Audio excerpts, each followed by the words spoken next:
हाँ, तो मेरे दोस्त आज का जो क्लास है आप सब के लिए बहुत ही महत्वपूर्ण है, क्योंकि आज के क्लास के अंतर्गत हम लोग चर्चा करने वाले हैं कि क्लास 12th का जो आपका फिजिक्स है, तो फिजिक्स का सिलेबस क्या है। क्या फिजिक्स का सिलेबस क्या है, फिजिक्स का जो होता है एग्जाम पैटर्न, बिहार बोर्ड का एग्जाम पैटर्न क्या है। उसके बाद फिजिक्स के लिए बेस्ट बुक कौन सा है, कौन सा क्वेश्चन बैंक पढ़ना है, कहाँ से ऑब्जेक्टिव क्वेश्चन तैयार करना है और कहाँ से सब्जेक्टिव क्वेश्चन तैयार करना है, तमाम चीजों के बारे में हम लोग डिटेल डिस्कशन करेंगे। तो आपसे रिक्वेस्ट है, आपसे विनती है कि आप लोग इस वीडियो को शुरू से लेकर के अंत तक जरूर देखिएगा। तो चलिए आज का क्लास बिना टाइम के इन्वेस्ट किए मेरे दोस्त आज स्टार्ट करते हैं। तो सबसे पहले बात कर लेते हैं आपके फिजिक्स के बारे में। क्या फिजिक्स के बारे में बात करते हैं तो फिजिक्स में हम लोग देखेंगे आपके सिलेबस के बारे में। क्या आपके सिलेबस के बारे में देखेंगे कि आपको कौन कौन से चैप्टर्स को पढ़ना है और कौन सा चैप्टर जो है सबसे ज्यादा इंपॉर्टेंट है, वीवीआई चैप्टर है, जिससे कि एग्जाम में कई सारा प्रश्न पूछ लिए जाते हैं। तो सबसे पहले बात करेंगे कि आपका जो फिजिक्स है, क्या आपका जो फिजिक्स है, तो आपका जो फिजिक्स है ना, फिजिक्स में टोटल 2 बुक है। क्या टोटल 2 बुक है। तो सबसे पहला किताब जो आपका फिजिक्स का है, इसका नाम है क्या, भाग 1 नाम है,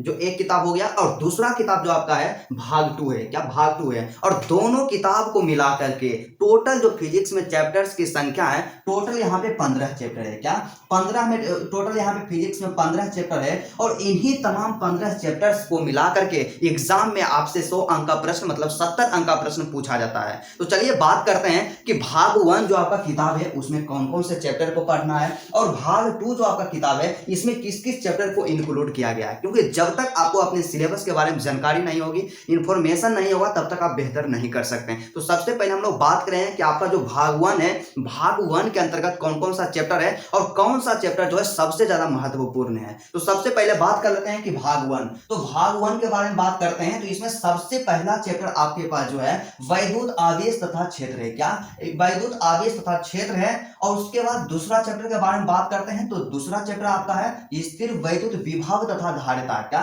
स्थिर वैद्युत विभव तथा धारिता। तीसरा जो आपका यहाँ पे चैप्टर है इलेक्ट्रिक करंट है, विद्युत धारा के नाम से जैसे कि हम लोग जानते हैं। और चौथा जो आपका चैप्टर यहाँ पे है गतिमान आवेश और चुंबकत्व। क्या गतिमान आवेश और चुंबकत्व। और पांचवा चैप्टर के बारे में बात कर लेते हैं। तो पांचवा जो चैप्टर है आपका चुंबकत्व एवं द्रव है। क्या चुंबकत्व एवं द्रव है। छठा चैप्टर है वैद्युत चुंबकीय प्रेरण है। क्या वैद्युत चुंबकीय प्रेरण। और सातवां चैप्टर आपका है प्रत्यावर्ती धारा, जिसे कि हम लोग अल्टरनेटिंग करंट के नाम से जानते हैं। और उसके बाद सबसे लास्ट चैप्टर जो है इसमें भाग 1 में आपका है विद्युत चुंबकीय तरंगे है। क्या वैद्युत चुंबकीय तरंगे है, मोस्ट इंपोर्टेंट चैप्टर है। मतलब सीधा सा एक शब्दों में यदि समझा जाए कि आपका पार्ट 1 जो है, पार्ट 1 के अंतर्गत टोटल 8 चैप्टर को इंक्लूड किया गया है। क्या टोटल 8 चैप्टर को यहाँ पे रखा गया है। और इसमें से कौन से ऐसे चैप्टर्स जिससे कि एग्जाम में सबसे ज्यादा प्रश्न पूछा जाता है, कौन सा चैप्टर महत्वपूर्ण है, जिसको तो हमें हर हाल में 100% कंप्लीट करना चाहिए। तो सबसे पहला चैप्टर जो आपका है, क्या आपका सबसे पहला और दूसरा जो चैप्टर है वैद्युत आवेश तथा क्षेत्र, या और उसके बाद दूसरा जो यहाँ पे क्या चैप्टर है स्थिर वैद्युत विभव तथा यहाँ पे धारिता। 2 चैप्टर जो है ना मोस्ट इंपोर्टेंट है, इसको कभी भी इग्नोर नहीं कीजिएगा, क्योंकि हर एक साल इससे 2 अंक वाला प्रश्न पूछा जाता है, ऑब्जेक्टिव क्वेश्चन पूछा जाता है, और उसके साथ ही साथ इससे 5 अंक वाला भी प्रश्न पूछ लेता है। तो इसमें आपको काम क्या करना होगा कि पहला जो चैप्टर है वैद्युत आवेश तथा क्षेत्र, स्थिर वैद्युत तथा धारिता, जो दूसरा चैप्टर है, ये दोनों को अच्छा तरीका से इसको कंप्लीट करना है, पूरा समझ करके स्टडी करना है। इसका टोटल A to Z यहाँ पे सिलेबस को कंप्लीट करना है, क्योंकि इससे ऑब्जेक्टिव पूछा जाएगा, शॉर्ट क्वेश्चन पूछा जाएगा, और उसके साथ ही साथ लॉन्ग क्वेश्चन भी आपसे पूछा जाएगा। तो सबसे ज्यादा जरूरी यही है कि इन तमाम यहाँ पे दोनों चैप्टर को आप लोग यहाँ पे इंपोर्टेंट कर दीजिएगा। और उसके बाद अगला चैप्टर के बारे में बात कर लिया जाए। अगला चैप्टर जो आपका है गतिमान आवेश और चुंबकत्व है। क्या गतिमान आवेश और चुंबकत्व मोस्ट इंपोर्टेंट चैप्टर है। और उसके बाद अगला जो पांचवा यहाँ पे नेक्स्ट चैप्टर के बारे में बात करते हैं। तो अगला जो चैप्टर आपका है वैद्युत चुंबकीय प्रेरण। क्या वैद्युत चुंबकीय प्रेरण, इसको भी इंपोर्टेंट कर लीजिएगा। और यहाँ पे अल्टरनेटिव करंट के बाद, मतलब प्रत्यावर्ती धारा के बाद में जो आपका चैप्टर यहाँ पे है वैद्युत चुंबकीय तरंगे है। क्या वैद्युत चुंबकीय तरंगे, तरंग के बारे में पूछ लेता है कि तरंग के बारे में, इसे वैद्युत चुंबकीय तरंगे जो इसे हर एक साल एग्जाम में क्वेश्चन पूछता है। तो ये कम से कम यहाँ पे जितना चैप्टर बताए हैं उतना चैप्टर को आप लोग जरूर कंप्लीट कर लीजिएगा। कंप्लीट तो आपको टोटल चैप्टर को कंप्लीट करना है, लेकिन 100% एकदम इसको कभी भी स्किप नहीं करना है। आपका दूसरा चैप्टर हो गया, पहला और दूसरा चैप्टर हो गया, और उसके बाद चौथा चैप्टर गतिमान आवेश और चुंबकत्व, और उसके बाद फिर अगला चैप्टर वैद्युत चुंबकीय प्रेरण हो गया, और सबसे लास्ट जो होता है 8वां चैप्टर होता है भाग 1 का जो आपका है वैद्युत चुंबकीय तरंगे। इन तमाम चैप्टर को एकदम पूरा डिटेल में अच्छा से पढ़ना है, और आपको यहाँ पे ध्यान इस चीज को रखना है कि हमें टोटल यहाँ पे जो चैप्टर है 15 से 15 चैप्टर है, तो सभी चैप्टर को हमको कंप्लीट करना है, और एग्जाम में जो भी क्वेश्चन पूछा जाएगा आपका सभी चैप्टर से ही क्वेश्चन पूछा जाएगा। बस यही होता है कि कुछ ऐसे चैप्टर होते हैं जिससे अधिक मात्रा में क्वेश्चन पूछ लिए जाते हैं। तो पार्ट 1 में टोटल आपको 8 चैप्टर पढ़ना है, इतना ही चैप्टर पढ़ना है। और भाग 2 के बारे में बात करते हैं, तो भाग 2 के अंतर्गत मोस्ट इंपोर्टेंट चैप्टर को शामिल किया गया। तो सबसे पहला चैप्टर इसमें जो रखा गया है किरण प्रकाशिकी एवं प्रकाशिकी अंतर। क्या? तो किरण प्रकाशिकी एवं प्रकाशिकी अंतर, जिसे कि हम लोग रे ऑप्टिक्स के नाम से जानते हैं। तो रे ऑप्टिक्स जो आपका चैप्टर है ना, मोस्ट इंपोर्टेंट चैप्टर है, एग्जाम में इसे कई सारा प्रश्न आपसे पूछ लिया जाता है। तो रे ऑप्टिक्स को कभी भी आप लोग इग्नोर नहीं कर कीजिएगा। उसका दूसरा जो चैप्टर है तरंग प्रकाशिकी है। क्या? तरंग प्रकाशिकी है, वेव ऑप्टिक्स है। तो वेव ऑप्टिक्स को भी आप लोग कंप्लीट जरूर कर लीजिएगा। इसको मोस्ट इंपोर्टेंट चैप्टर है, तरंग प्रकाशिकी आपका हो गया। उसके बाद अगला चैप्टर है विकिरण तथा द्रव की द्वैत प्रकृति। क्या?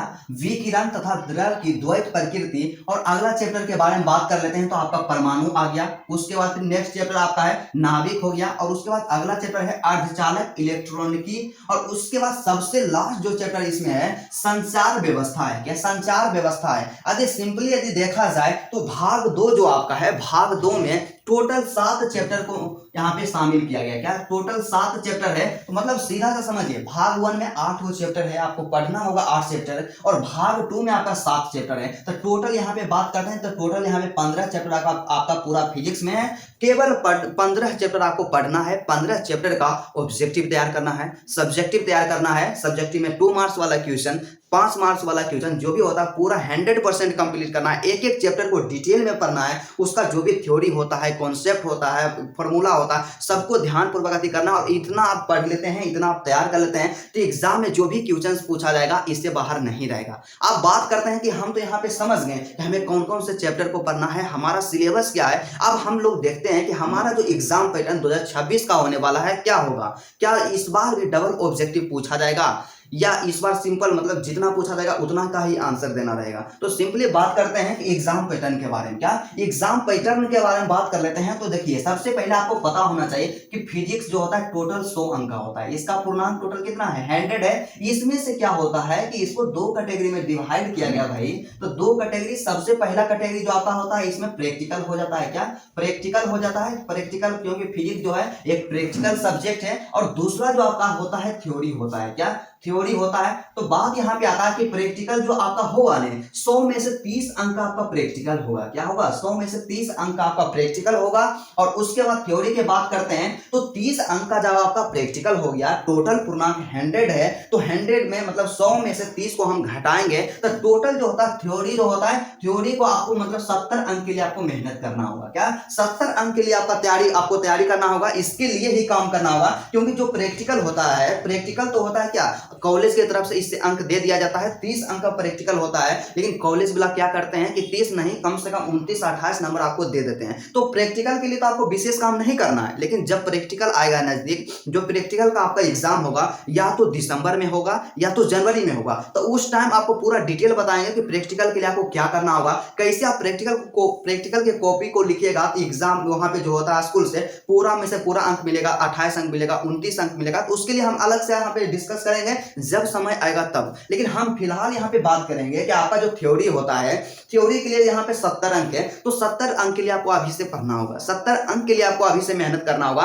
तो आपका जो 70 अंक यहाँ पे थ्योरी है, इसमें 2 तरह का प्रश्न आपसे पूछा जाएगा। क्या? इसमें 2 तरह का प्रश्न, 2 तरह का क्वेश्चन आपसे पूछे जाएंगे। तो सबसे पहला यहाँ पे आपसे पूछेगा ऑब्जेक्टिव पूछेगा। क्या पूछेगा? ऑब्जेक्टिव पूछेगा। और दूसरा जो आपसे पूछेगा सब्जेक्टिव पूछा जाएगा। क्या पूछा जाएगा? सब्जेक्टिव पूछा जाएगा। तो 70 अंक टोटल पूर्णांक है, इसको 2 कैटेगरी में डिवाइड किया गया है। तो सबसे पहला आपका ऑब्जेक्टिव है, दूसरा आपका सब्जेक्टिव है। तो ऑब्जेक्टिव और सब्जेक्टिव क्या होता है? देखिए, सबसे पहले क्या कि टोटल 70 है, तो आप जानते हैं, आपको पता होगा कि बिहार बोर्ड क्या करता है कि 50% ऑब्जेक्टिव और 50% आपका सब्जेक्टिव पूछता है। तो 70 का 50% के बारे में बात कर लेते हैं, तो आपका होता है 35 मार्क्स। मतलब सीधा सा समझिए, कि यहाँ से 35 अंक का आपसे ऑब्जेक्टिव पूछा जाएगा और 35 अंक का आपका सब्जेक्टिव पूछा जाएगा। क्या 35 अंक का ऑब्जेक्टिव और 35 अंक का आपका सब्जेक्टिव पूछा जाएगा। तो सीधा सा यहाँ पे स्पष्ट है, यदि आप फिजिक्स में बेहतर स्कोर करना चाहते हैं, आप चाहते हैं कि 95 प्लस मेरा आए, तो आप लोग क्या कीजिएगा, अभी से ही ऑब्जेक्टिव पे काम करना स्टार्ट कर दीजिएगा। ऑब्जेक्टिव पे ज्यादा फोकस रखिएगा, क्योंकि ऑब्जेक्टिव में क्या होता है कि सिर्फ रंगना होता है, सिर्फ टिक करना होता है, और ऑब्जेक्टिव में जितना आप बनाते हैं उतना में से उतना अंक आपको दिया जाता है। लेकिन सब्जेक्टिव में क्या होता है कि रिटेन एग्जाम होता है, आपको लिखना पड़ता है, और जब आप लिखिएगा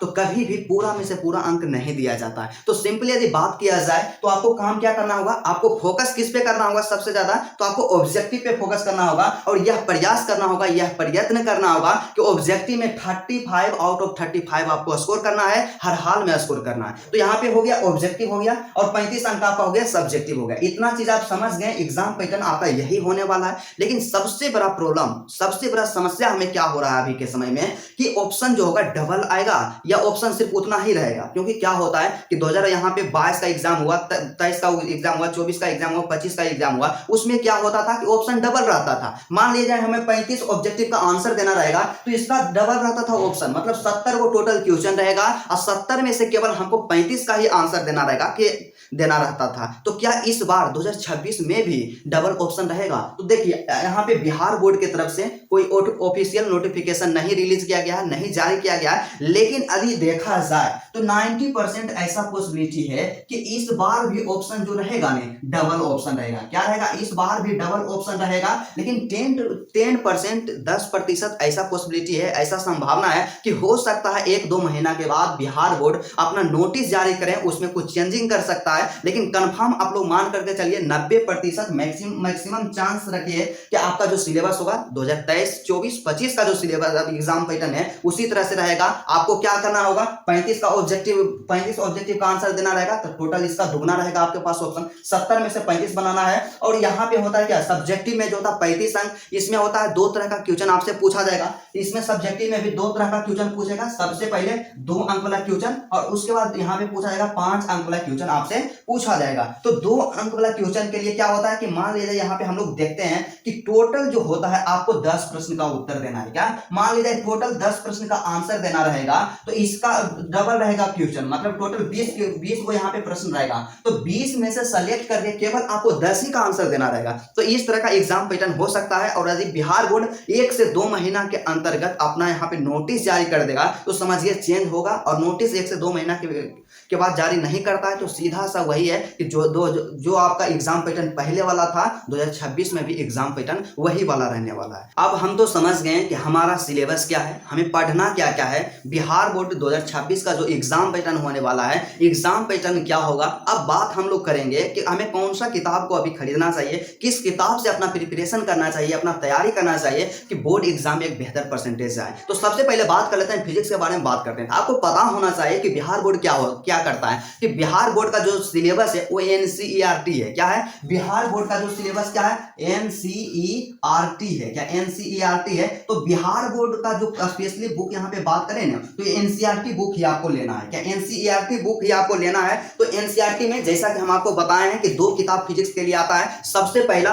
भाग 1 आता है और दूसरा का भाग 2 आता है। यहाँ पे जो 2 किताब हम आपको दिखा रहे हैं, इसी किताब को ले लेना है, और एग्जाम में इसी से क्वेश्चन पूछा जाएगा। ठीक है, उसके बाद दूसरा बात कर लेते हैं कि आपको कौन सा एक और किताब लेना है। क्वेश्चन बैंक में कौन सा क्वेश्चन बैंक लेना है, तो वैसा क्वेश्चन बैंक जिसमें चैप्टर वाइज क्वेश्चंस दिए हुए रहते हैं, किसी भी पब्लिकेशन का हो, अपने आप में बेहतर है। तो आप लोग अभी से एक क्वेश्चन बैंक जरूर ले लीजिएगा। और अपना तैयारी अभी से आपको कैसे करना है, मान लीजिए सबसे पहला चैप्टर आपका फिजिक्स का है, वैद्युत आवेश तथा क्षेत्र है। क्या वैद्युत आवेश तथा क्षेत्र है? तो इस चैप्टर को यदि आप कंप्लीट कर लेते हैं, इसका थ्योरी को कंप्लीट करते हैं, तो सबसे पहले जो आपका टीचर्स होंगे, जो आपको पढ़ाएंगे, उसमें जो भी थ्योरी, जो भी कॉन्सेप्ट बताएंगे, उसको पहले रिवीजन कर लेना, 100% कंप्लीट कर लेना है। और काम क्या करना होगा, वही काम करना होगा कि क्वेश्चन बैंक आप निकालिएगा, क्वेश्चन बैंक निकालिएगा, और चैप्टर वाइज वाला क्वेश्चन बैंक रहेगा, उसमें क्या निकालिएगा, वैद्युत आवेश तथा क्षेत्र। तो जो भी क्वेश्चन, यहां से आप लोग ध्यान दीजिएगा, जो भी क्वेश्चन 2011 से लेकर के 2024 तक पूछा गया है, तमाम क्वेश्चन को आप लोग कंप्लीट कर लीजिएगा। और टारगेट यही रखिएगा कि एक चैप्टर कंप्लीट हुआ